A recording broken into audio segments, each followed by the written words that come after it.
Welcome to Windows on the World.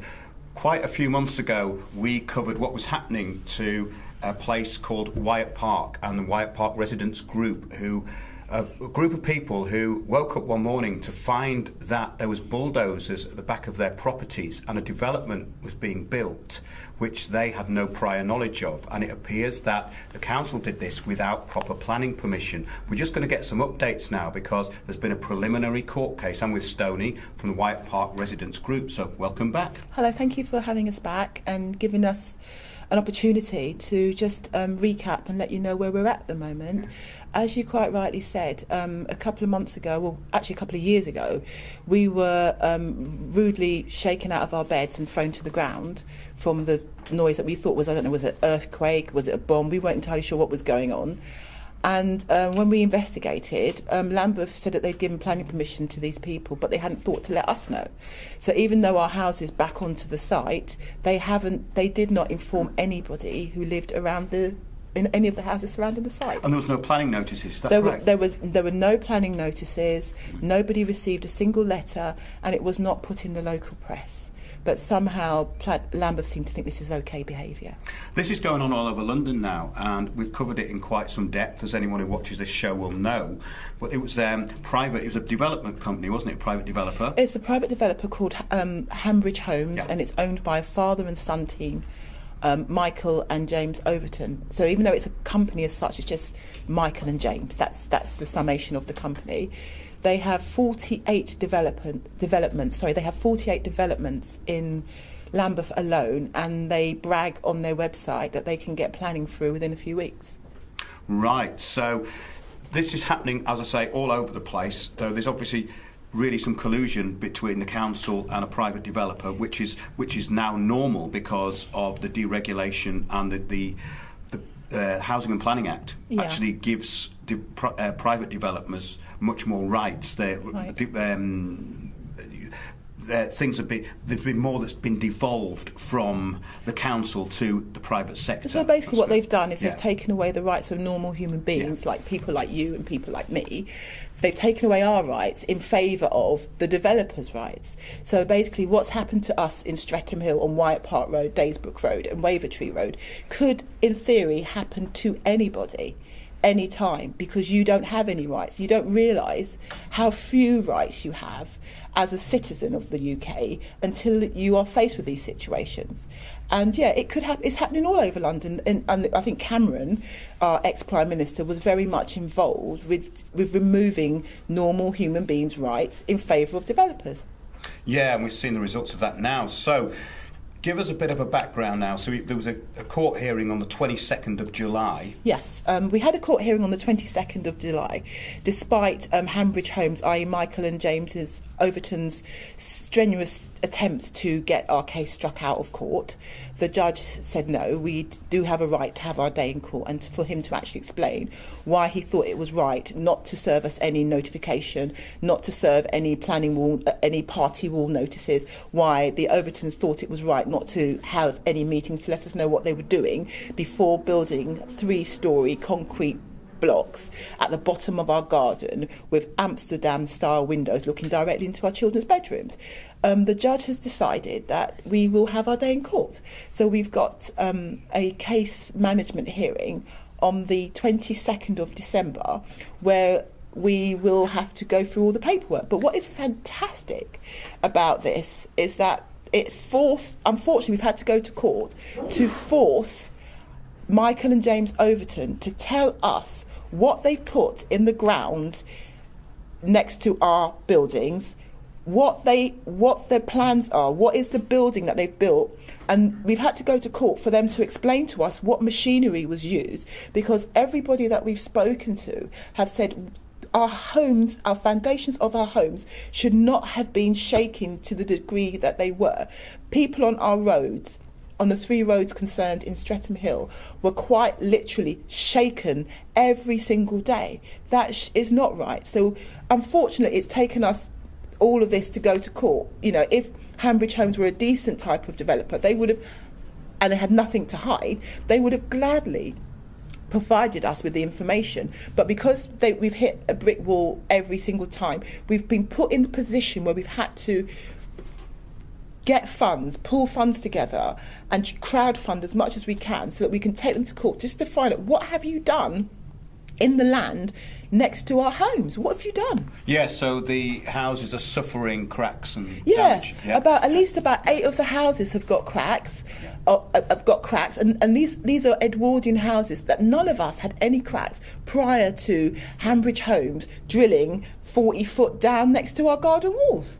Yeah. We've also had to take them to court to actually ascertain the ownership of our garden walls, which we've had use of, some of us for up to 40, 50 years.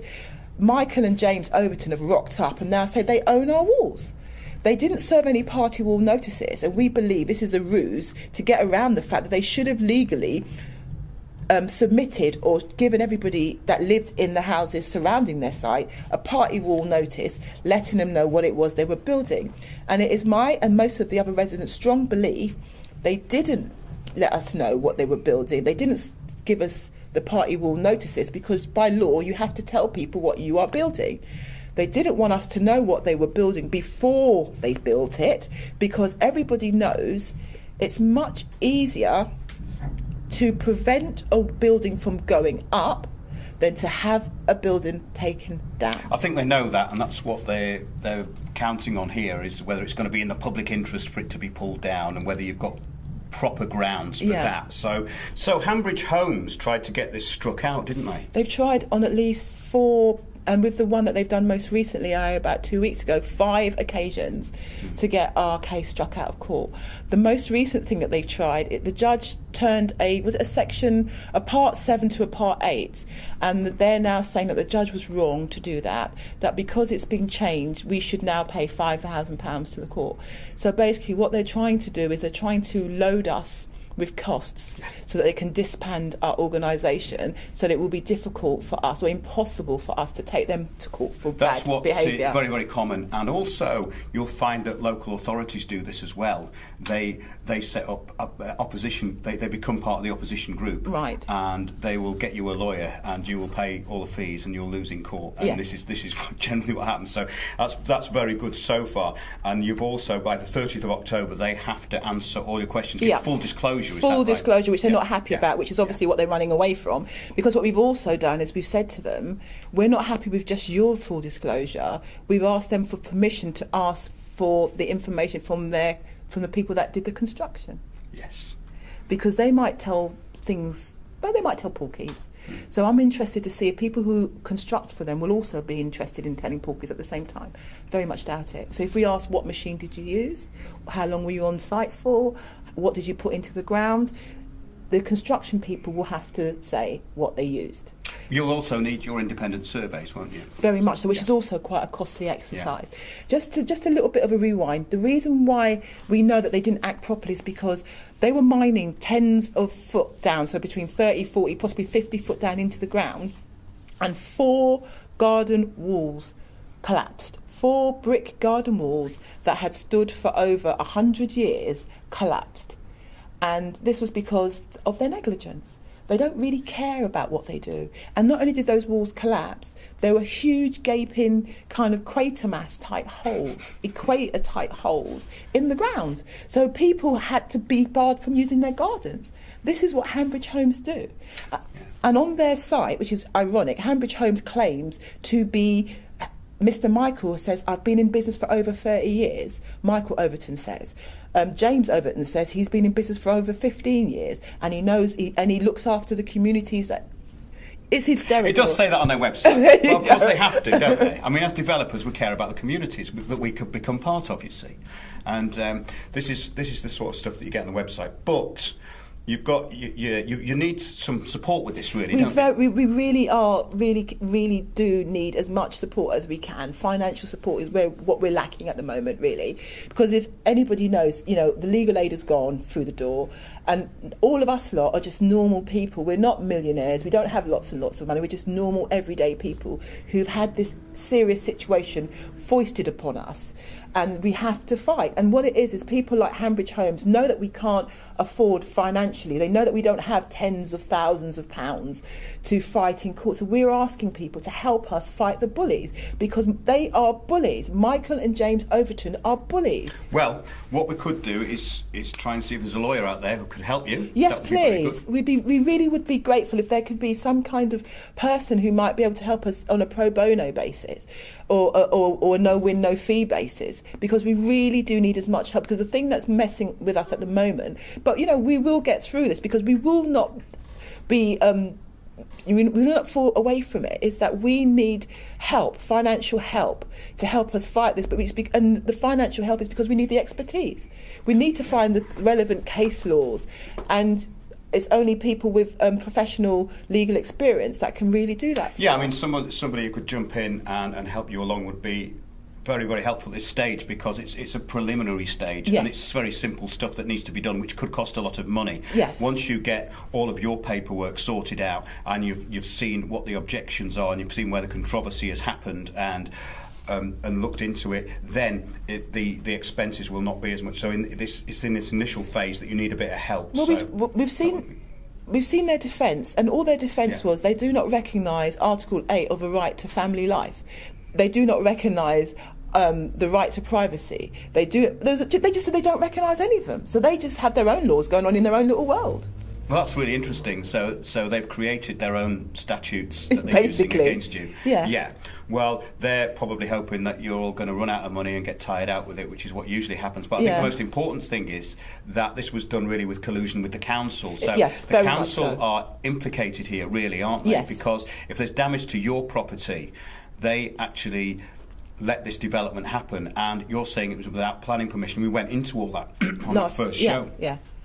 It was definitely, they did not, there was no legal planning permission granted because none of us were told. And an integral part of the law of planning law is that people on surrounding sites to a proposed developer need to be informed. And we need to be informed in three ways, either via a local newspaper, on lampposts around the site, and number three, letters are supposed to be sent to us. And people who live on adjoining land to a development have even more intense rights than people who live a bit further. We share land with this development.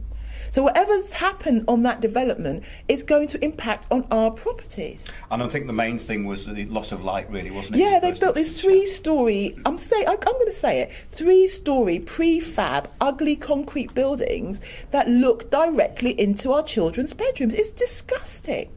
It's just I can't even believe that human beings would do that to each other. Well, it's happening all over the country, and it's happening to more and more people, so hopefully the public will wake up to it and realise what's going on, and also the local authorities, because what's happening is we're seeing that power's being devolved more and more to councils, and councils are devolving their powers to corporates. So I wish you all the best with that. Thank you. Keep us updated. So please, if you can look for us, we've got a GoFundMe site, which is www.gofundme.com/Wyatt Waiver Days. That's Wyatt Waiver Days. And just donate whatever you can. We'll just be really, really appreciative. And even if you just sign up to our Twitter page at WRPPG, we'll be really great for that as well. It just makes it really, just to know that people understand where we're at and what we're trying to do. If this happens to us, and if we don't stand up now, it will happen to you. It will happen to anybody. If you've got a centimetre of land in London, anywhere near you, you genuinely have to be very afraid of what your local council could do to you. Because if they can do this to us, they can, and they will do it to you. They will. Yeah, and it already has television exposure, this, hasn't it? Yeah. But this is the thing. It gets a bit of exposure, and then gets the guarantee to themselves. Well, be forgotten about in a while. So hopefully, we can keep this going and make more of it, and please. get a lawyer involved. So, thank you very much.